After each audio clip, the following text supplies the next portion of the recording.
Bonjour à tous, je suis Émilie du blog Parents Voyageurs. Chaque semaine, on va parler voyage en famille, mais aussi nous allons partir à la rencontre de certaines familles inspirantes. Alors installez-vous confortablement et bienvenue dans ce nouvel épisode. Bonjour les parents voyageurs, j'espère que vous allez bien. Alors cette semaine sur le podcast, j'ai le plaisir de recevoir Morgane. Morgane a décidé début d'année 2020 de partir vivre en Suède avec son mari et son fils de 3 ans. Donc dans cet épisode, elle nous partage cette expérience, son expérience de vie de Française en Suède.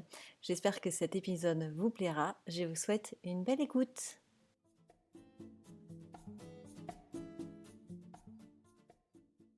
Bonjour Morgane, merci d'avoir accepté mon invitation pour participer au podcast. Je suis heureuse de t'accueillir ce matin. Bonjour Émilie, merci de me recevoir, ça me fait plaisir de pouvoir parler de tout ça. Ça va être sympa, on va parler expatriation, donc ça va être hyper intéressant. Est-ce que déjà tu peux peut-être commencer par te présenter? Oui, donc je m'appelle Morgane, j'ai 32 ans, je suis mariée avec Adrien et tous les deux on a un enfant qui s'appelle Samuel qui a 3 ans et demi et donc on vit tous les trois au sud de la Suède, dans une petite ville qui s'appelle Lund, qui est dans la région de la Scanie. D'accord, ça va, le mot, le nom de la ville est à peu près prononçable. Oui, exactement. Ça va, on n'a pas choisi une qui était trop compliquée. Alors, est-ce que tu peux nous expliquer pourquoi vous êtes arrivé en Suède, voilà, pourquoi aujourd'hui vous êtes là? Alors, on est arrivé en Suède en mars 2020, donc il y a 10 mois. En fait, ça faisait un petit moment qu'on avait envie, pourquoi pas un jour, de vivre à l'étranger. C'était une discussion qu'on avait un peu, surtout quand on était juste en couple, et puis après, Samuel est arrivé, et puis on avait un peu laissé ça de côté. Et au final, la vie fait qu'à un moment, voilà, il y a eu une jolie opportunité professionnelle pour mon mari.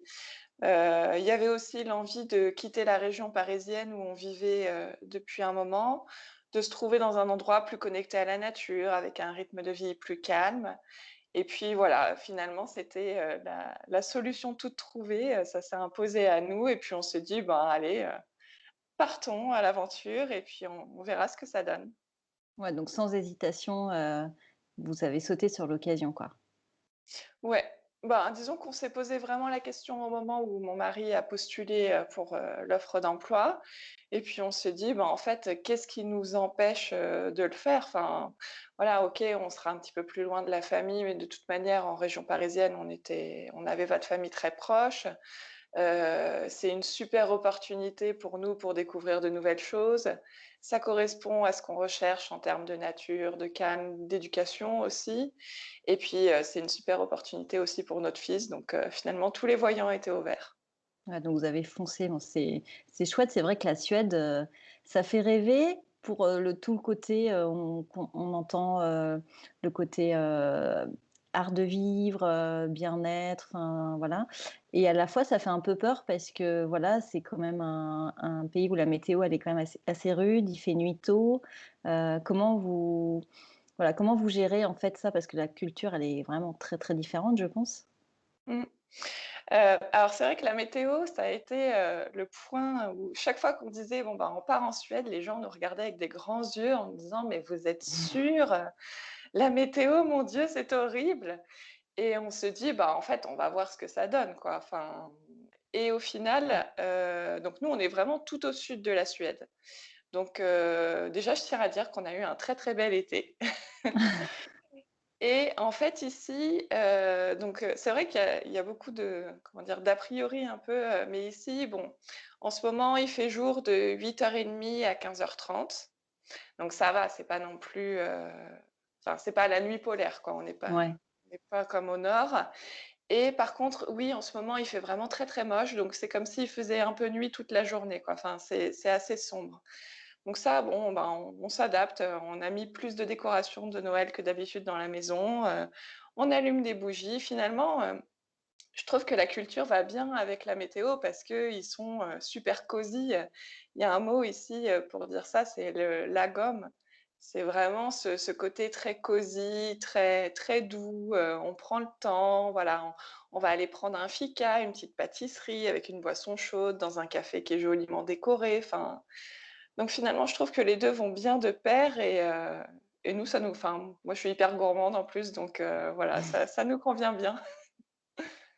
Est-ce que du coup enfin, alors déjà avant, est-ce que vous êtes partis, pour une, durée, déterminée? Vous savez que vous rentrez à une date précise ou pour l'instant, vous êtes partis sans date de retour? Alors, pour l'instant, mon mari a un contrat de 3 ans, mais on aimerait enfin, on s'est dit: «On se laissait 1 an pour vraiment se positionner», enfin voilà, avoir fait vraiment le tour du calendrier, avoir vécu un vrai hiver.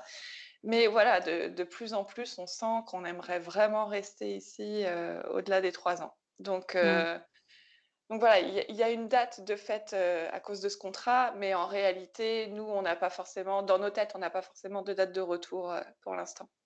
D'accord. Ouais, du coup, je pose cette question-là parce que ça change tout dans l'état d'esprit de se dire qu'on vit cette parenthèse et que de toute façon après on rentre, donc on la vit, à fond et on s'imprègne à fond, ou du coup on part à durée indéterminée et du coup je trouve on voit les choses un petit peu, différemment en fait et du coup le fait de s'imprégner de cette culture, tout de suite tu as envie de te mettre dans le bain parce que voilà, tu te dis que 3 ans c'est rapide, puis finalement, en tant qu'expat, tu sais pas ce qui peut arriver et que tu peux rentrer aussi presque du jour au lendemain. Il y a aussi quelque part cette fragilité, donc tu as envie de profiter, au max, quoi, donc voilà, c'est pour ça que je voulais te poser cette question-là, bref.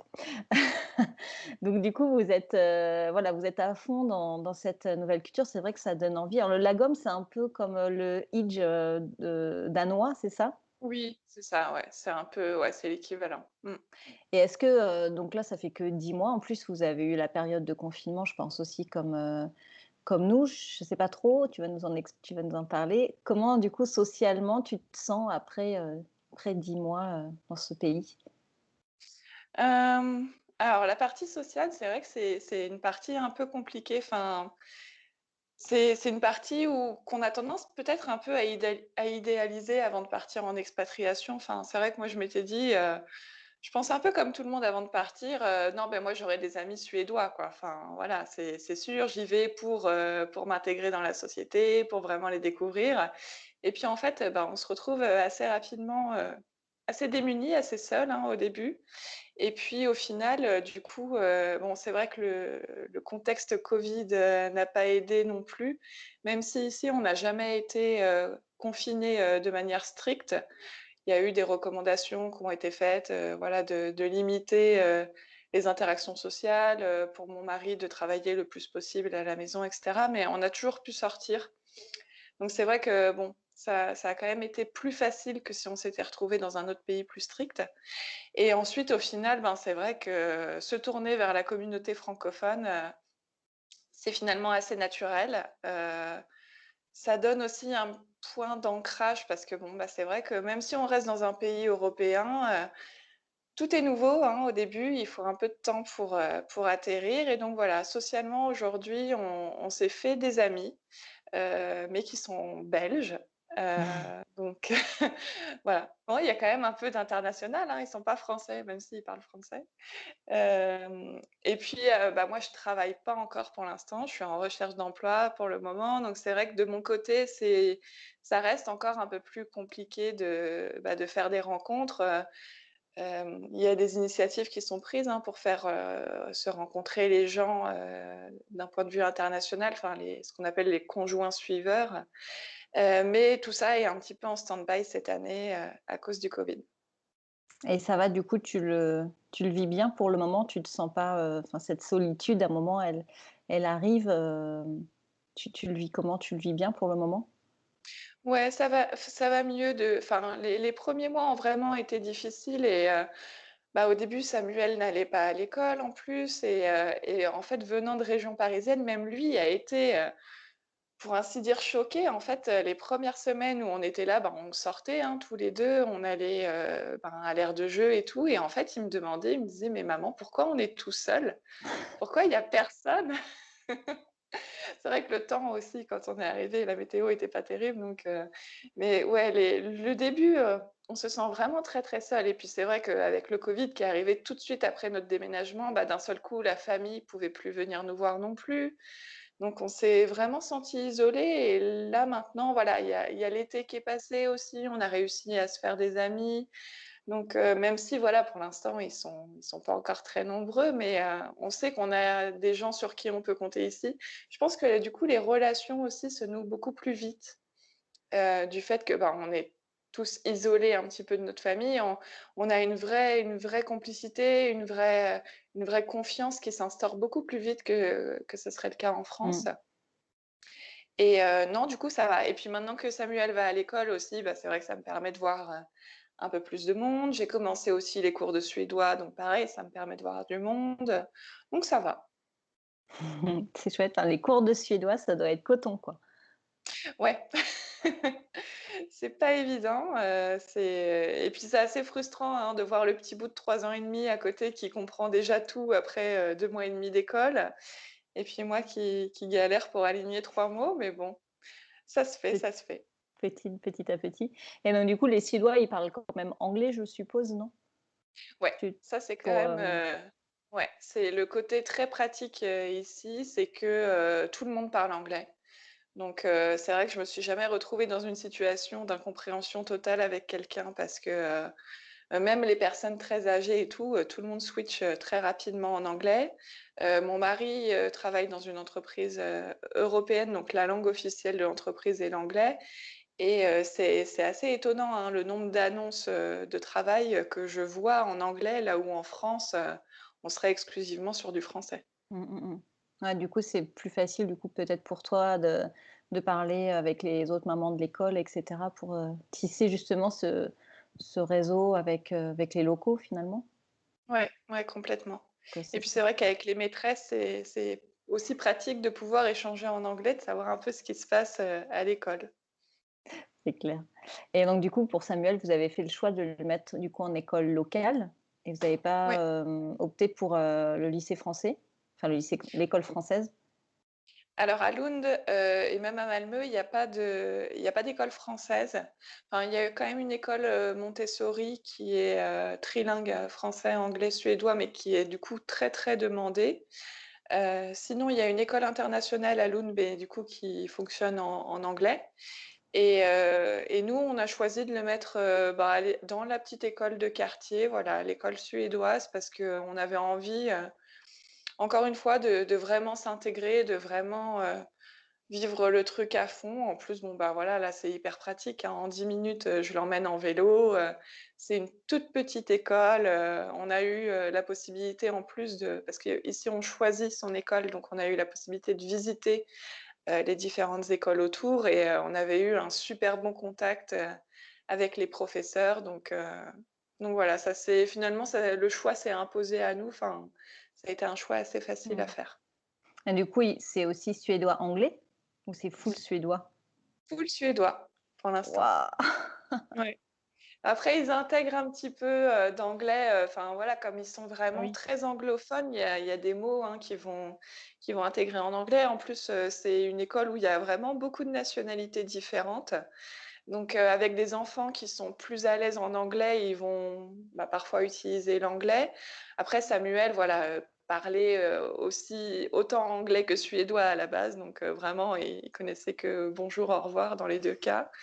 Donc, mais ils ont vraiment pris le temps de s'adapter à lui. Au début, ils avaient, une petite application sur le téléphone portable pour pouvoir, traduire en français, un mot qui poserait vraiment problème, pour se comprendre et c'est impressionnant la vitesse à laquelle, il s'adapte et il apprend, la langue. Ouais, c'est fou, hein, c'est vraiment des éponges, c'est Ouais, incroyable et surtout que suédois, c'est quand même pas une langue, je pense très facile au niveau des sonorités et cetera. C'est vraiment très, très loin de nous, notre alphabet et cetera ouais. et qu'est-ce que je voulais dire aussi par rapport à l'éducation? Est-ce que, dans ce que tu as déjà pu voir, est-ce que tu vois une différence par rapport à la France? Parce que forcément, c'est notre base de référence. Est-ce que tu vois une différence dans la manière dont les gens éduquent leurs enfants, la pédagogie qui est enseignée à l'école? Est-ce que tu peux nous parler un petit peu des différences à ce niveau-là? Mmh. Bah, déjà, il y a une différence qui est assez frappante, c'est qu'ici, la Suède avait été le premier pays, à interdire, les violences envers les enfants, donc les punitions corporelles, tout ce qu'on appelle la violence éducative ordinaire. Donc, on sent vraiment, enfin, là où finalement, enfin, moi, j'ai reçu une éducation assez traditionnelle et là où moi, je dois finalement me réinventer pour faire différemment avec mon enfant, bon, bah, je sens que les parents qui ont des enfants, du même âge que Samuel, pour eux, finalement, tout ça, c'est déjà très naturel parce que Mmh. en tant qu'enfant, ils ont pas subi de punition ou de fessées ou quoi que ce soit et finalement, ce que ça enfin, finalement, il y a une ambiance, très très naturelle, très simple. Alors des fois, ça me rend un peu jalouse, hein, quand même, quand je vois comment ils sont cool avec leurs enfants et comment ça a l'air facile pour eux de rester zen. Donc ça se sent quand même, enfin, tu vois, quand tu vas, dans les aires de jeu, je sais pas, c'est vraiment très calme. Il y a un truc qui se dégage qui est un peu dur à expliquer, mais c'est assez différent de ce qu'on peut ressentir en France et après, du point de vue de l'école, donc par exemple, bah, là, à 3 ans, Samuel serait rentré à l'école maternelle, ce qui est en France, je trouve, une rupture un peu difficile quand même. Enfin, ils sont encore petits et puis voilà, il faut tout de suite qu'ils se mettent dans le bain. Ici, en fait, il y a pas de différence entre la crèche et l'école maternelle. Donc ce qui D'accord. fait que Samuel, en ce moment, ça s'appelle la Förskola et ça accueille les enfants entre 1 an et 5 ans. Et ensuite seulement, donc quand on passe à l'équivalent du CP en France, là, ça sera entre guillemets ici, «la vraie école». Donc finalement, il y a une continuité, et ça fait aussi que Samuel, ben, il a eu une vraie période d'adaptation, ici dans son école. On a pu l'accompagner, rester avec lui les premiers temps, voilà. Donc finalement, je trouve tout est plus doux, envers les enfants. Ils portent beaucoup d'attention, aux émotions, voilà, tout expliquer, sur les émotions. Ils sont beaucoup tournés aussi vers l'art. Ils considèrent que l'art est un moyen d'apprentissage, donc tout ça, ça se regroupe autour de la pédagogie. Alors comment ça s'appelle? Je crois que c'est Emilio Regia ou un truc comme ça.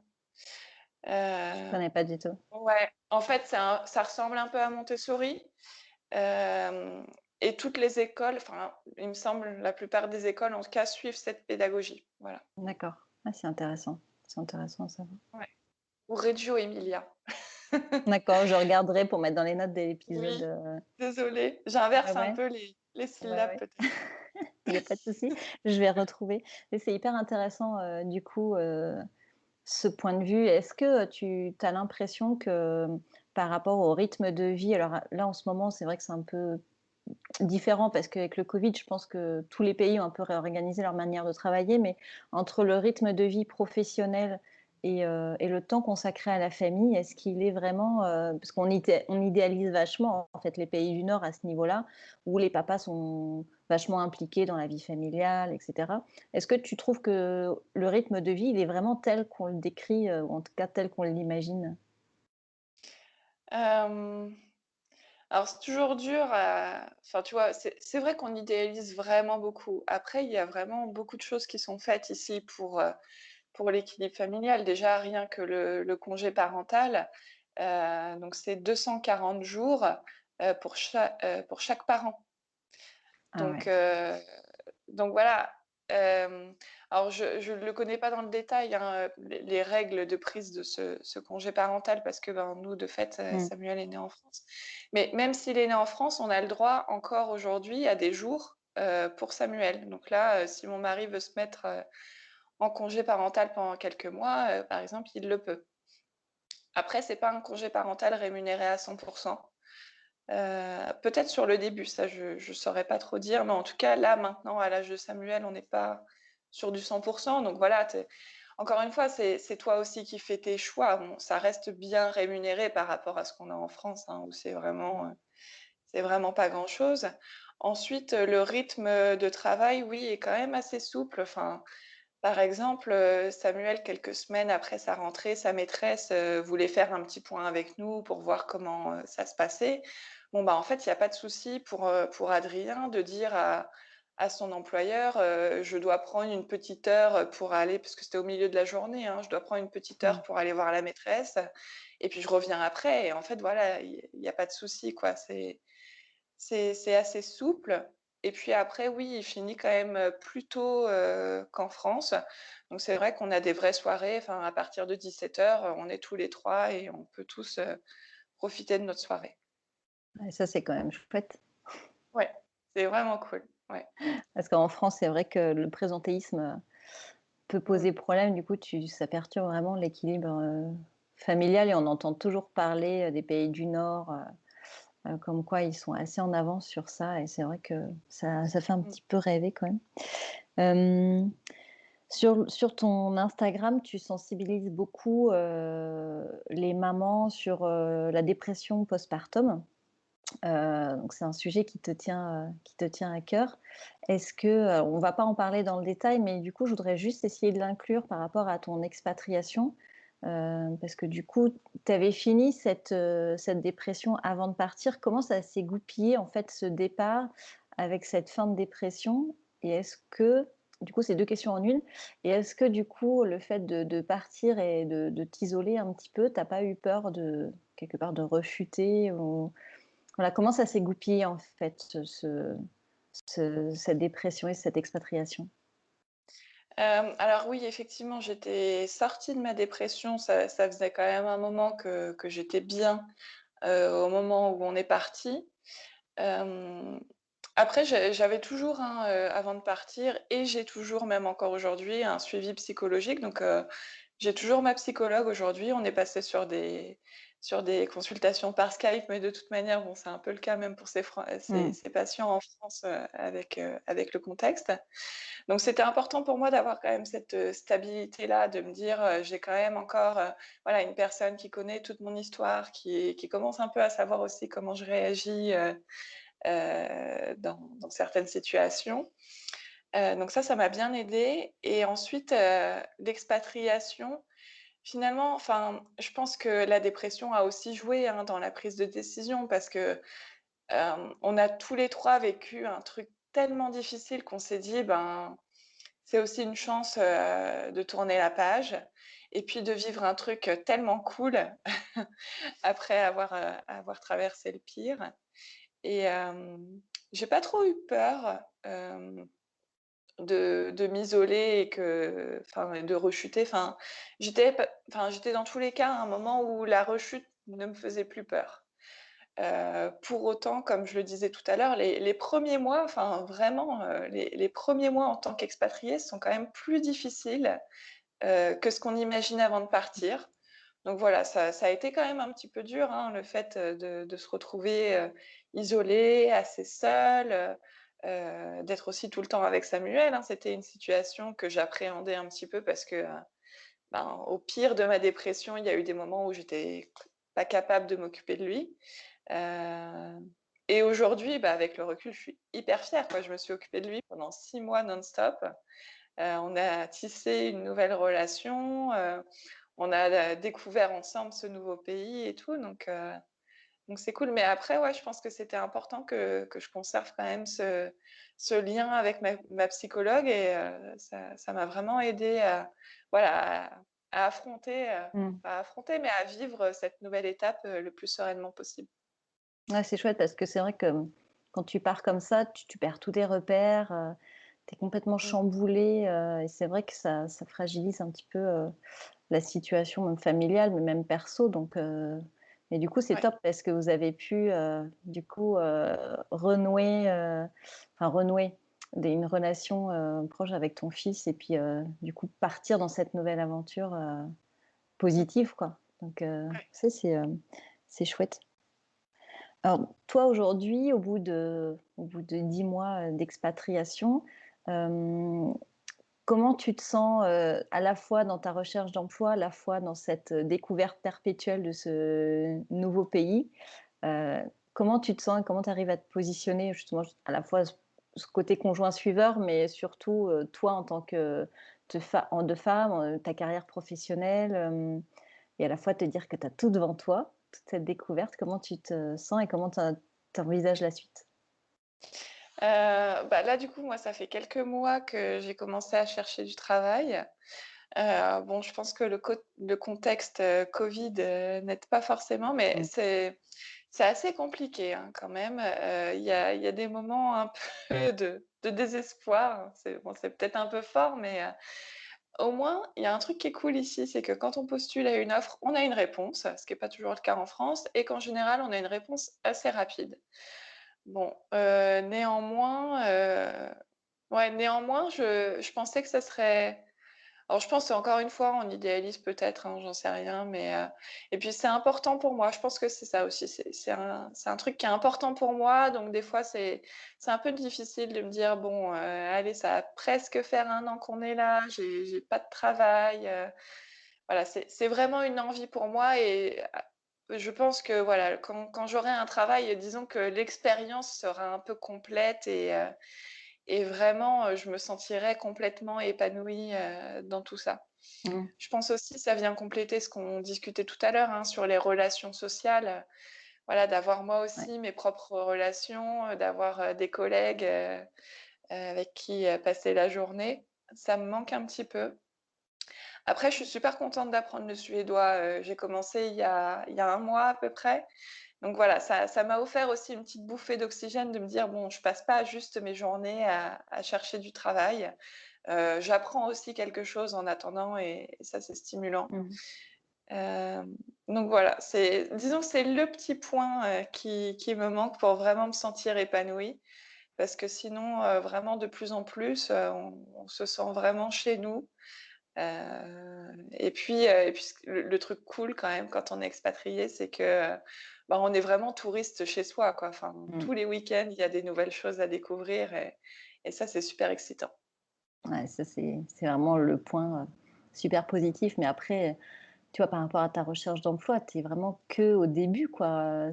Vous êtes vraiment là depuis vraiment pas longtemps. Il faut aussi relativiser en disant qu'il faut apprendre, enfin prendre le temps de s'approprier les codes, Mmh. voilà, chercher alors je sais pas dans quel domaine tu cherches, mais après voilà, s'approprier le marché du travail, enfin il y a quand même tout plein de paramètres, donc c'est vrai que ça nécessite du temps.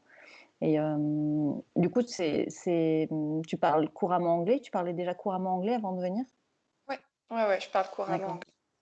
Donc ça, Mmh. c'est quand même un vrai plus, quand même. Enfin, Ouais. il y a quand même pas beaucoup de Français qui parlent couramment l'anglais quand ils partent. Souvent, on apprend aussi un peu sur le tas.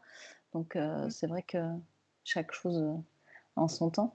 Et Ouais. ça t'est pas traversé l'esprit de créer ton propre, métier? Parce que souvent quand on s'expatrie, on en profite pour travailler sur un projet perso ou développer sa propre activité. Ça t'a traversé l'esprit? Ouais, j'y pense beaucoup, mais il me manque, encore, la certitude de me dire: «OK, c'est ça mon projet et c'est cette piste que j'ai envie d'explorer». Pour l'instant, ça part encore un peu dans tous les sens. Il y a un peu trop d'idées pour me focaliser vraiment sur une. Voilà, donc et puis je pense, encore une fois, il y a aussi peut-être des fois des comment dire? Un peu des restes, hein, de la dépression qui font que comment dire? C'est difficile pour moi des fois de faire des choix, voilà, j'ai pas env disons que j'ai pas envie de me planter et que le fait d'aller un peu dans ce que je connaissais déjà, dans le type de job que j'avais avant, ça a quelque chose de rassurant et c'est aussi une manière de vraiment, s'implanter, dans la société. Mmh, mmh. Ouais, un 1er pas, un Ouais, 1er pas et après, peut-être le projet, de création. c'est ça. Hem, du coup, les week-ends, alors raconte-nous comment c'est la Suède, qu'est-ce que vous faites? Et ben, donc Lund, c'est une petite ville trop mignonne déjà, donc on aime bien aller se balader dans le centre de Lund, quand c'est possible, d'aller au restaurant, hem, de boire des petits cafés, pareil, de manger des petites pâtisseries et ça, Samuel a très vite adopté cette habitude-là. Et puis sinon, en fait, on sort beaucoup dans la nature. Il y a énormément de réserves naturelles, partout en Suède, avec à chaque fois des chemins qui sont vraiment très bien balisés. Donc, on fait souvent des sorties en forêt. On a aussi la mer qui est pas très loin, donc cet été, on est beaucoup allés se baigner. Donc voilà, on a la plage à 20 minutes, et puis après on a plein d'autres plages aussi un petit peu plus loin, donc c'est vraiment, ouais, beaucoup de sorties nature, au final et puis voilà, facilement aussi des sorties, hein, dans des lieux culturels, et on a un très bon musée à Lund qui s'appelle Kulturen sur la vie d'antan et avec une section pour les enfants qui est hyper bien faite, où ils peuvent vraiment s'amuser, jouer, voilà, à chaque fois, il y a aussi beaucoup de choses qui sont pensées pour les enfants et qui font qu'on n'hésite jamais à faire, quoi que ce soit en se disant: «Ça va pas être fait pour Samuel», parce que non, tout est cool avec les enfants. Ouais, c'est plutôt kid friendly comme destination pour les Ouais, voyageurs où tout est adapté pour les familles. ouais. En fait, c'est ça, tu vois, j'aurais même pas envie de dire kids friendly parce qu'en fait, c'est juste tellement naturel de Mmh. tout faire en famille que voilà, en tout cas, ouais, c'est cool. Enfin, pour les voyageurs, ils trouveront toujours, une chaise haute, ou une table à manger dans les restos, des jeux pour les enfants, il y en a vraiment partout, partout, donc ça, c'est cool. C'est clair. Ça change la vie, quoi. Ouais. Et du coup, c'est quoi alors vos prochains voyages ou prochains projets, bon, de vie? Vous venez de vous installer, mais en tout cas, les prochaines destinations, qui vous font de l'œil? Bah, là, on part en vacances, donc bah, on reste en Suède, hein, contexte oblige. À Noël, on va partir, dans la région de Dalarna, qui est un petit peu plus au nord. Donc c'est, grosso modo, c'est au milieu de la Suède. On espère y trouver de la neige, mais pour l'instant, la Suède n'est pas très gâtée, niveau neige cette année. En fait, on a vraiment beaucoup, beaucoup de nuages, ce qui fait il fait pas froid, il pleut, il fait gris, enfin bref. Donc on espère qu'on part après Noël, donc qu'après Noël, ça sera un petit peu tombé et puis, après quand la situation le permettra, ben, je sais pas, on n'a pas forcément de projet en tête. On est beaucoup dernière minute, hein, pour le choix de nos destinations, donc on verra. C'est vrai qu'on a du mal à s'imaginer, à cette période, comment allait la Suède, en fait. Enfin, moi, j'imagine que c'est tout enneigé, il fait hyper froid, comme quoi Ouais, mais ça on a des c'est préjugés, ouais, ça c'est tout au nord en fait. Il y a une partie de la Suède qui est au-dessus du cercle polaire, hein. La Laponie, ça comprend aussi la Suède, avec la Finlande. Hem donc oui, là-bas, il y a de la neige, mais même enfin, pour cette année, il y a des endroits où il y a, finalement pas beaucoup de neige. Donc d'accord. Et du coup, ça vous avez pas traversé l'esprit d'aller passer, Noël en Laponie comme beaucoup de gens, rêvent de le faire? pas cette année parce qu'on s'est dit qu'on aimerait bien aller chasser les aurores et on se dit: «Bon, Samuel est peut-être encore un tout petit peu petit pour apprécier ça à sa juste valeur». Donc on s'est dit: «On va un tout petit peu moins loin, au moins là, on peut y aller en voiture aussi». Donc pour aller tout au nord, ça fait un petit peu loin quand même, donc là, on aurait dû y aller en avion. Là, on s'est dit: «Voilà, on part en voiture, on se fait un petit road trip, en plus en chemin pour, voilà, découvrir, des nouvelles choses». Voilà, c'est le plan qui nous semblait le plus adapté, cette année et puis, on croise les doigts pour la neige. Eh ben, on croise les doigts pour vous, pour pouvoir découvrir la région sous la neige, ça doit être vraiment sympa. Ouais. Eh ben, écoute, merci beaucoup Morgane d'avoir répondu à mes questions. C'était hyper intéressant. Enfin, j'ai appris plein de choses sur la vie en Suède, et je trouve quelques, similitudes avec, l'Espagne sur le côté, éducation et cetera. C'est assez similaire sur certains points. C'était très intéressant. Merci beaucoup de m'avoir accordé du temps Bah, merci de m'avoir invitée. et puis tu reviens quand tu veux, sur le podcast. Avec plaisir. Salut, ciao. Ciao. Voilà, maintenant vous avez un petit aperçu de la vie d'expatrié en Suède. J'espère que ça vous a plu. Si c'est le cas, n'hésitez pas à laisser 5 étoiles sur votre plateforme d'écoute ou laisser un petit commentaire, ça fait toujours plaisir et ça permet au blog et au podcast de gagner en visibilité. En tout cas, moi je vous retrouve après les vacances scolaires. Là, on va faire une petite pause de 2 semaines, profiter un petit peu des enfants. Je vous donne rendez-vous en janvier 2021 pour un nouvel épisode. Je vous souhaite de passer des très très belles fêtes et je vous dis à l'année prochaine. Ciao ciao.